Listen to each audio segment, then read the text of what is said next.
देखती आंखों, सुनते कानों और धड़कते दिलों, आप सबको हमारी तरफ से अस्सलाम वालेकुम। बात है आज तो अकरम साहब, क्या टी शर्ट आपने पहनी है।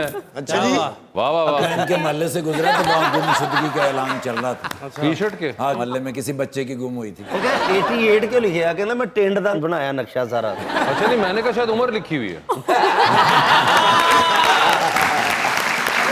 ਤੁਸੀਂ ਵੀ ਸ਼ਰਟਾਂ ਅੱਛੀਆਂ ਪਾਣੀਆਂ। ਕੋਈ ਵੀ ਰਿਸ਼ਤੇਦਾਰ ਤੁਹਾਡਾ ਬਾਹਰ ਹੁੰਦਾ ਨਾ, ਯਕੀਨ ਕਰੋ, पहला बंदा दुनिया का जिदा कोई रिश्तेदार बाहर नहीं, सारे अंदर ने।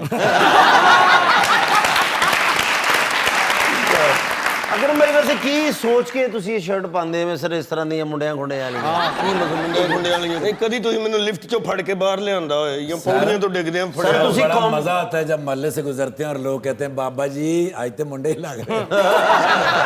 ਬਲਕਿ ਇਹ ਸ਼ਰਟ ਪਾ ਕੇ ਜਦੋਂ ਘਰੋਂ ਬਾਹਰ ਨਿਕਲਦੇ ਤੇ ਬੰਦੇ ਆ ਕੇ ਕਹਿੰਦੇ ਭਾਜੀ ਸਾਡੇ ਮੁੰਡੇ ਦਾ ਵਿਆਹ ਤੇ ਤੁਸੀਂ ਡਾਂਸ ਕਰਨਾ ਆ ਕੇ।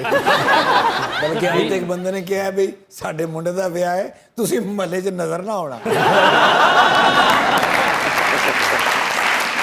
ਵੈਰੀ ਗੁੱਡ ਚੋਇਸ ਸਾਹਿਬ, ਆਪਣੀ ਜਾਨ ਖੂਬ ਛਡਾਉਂਦੇ ਹੋ ਤੁਸੀਂ।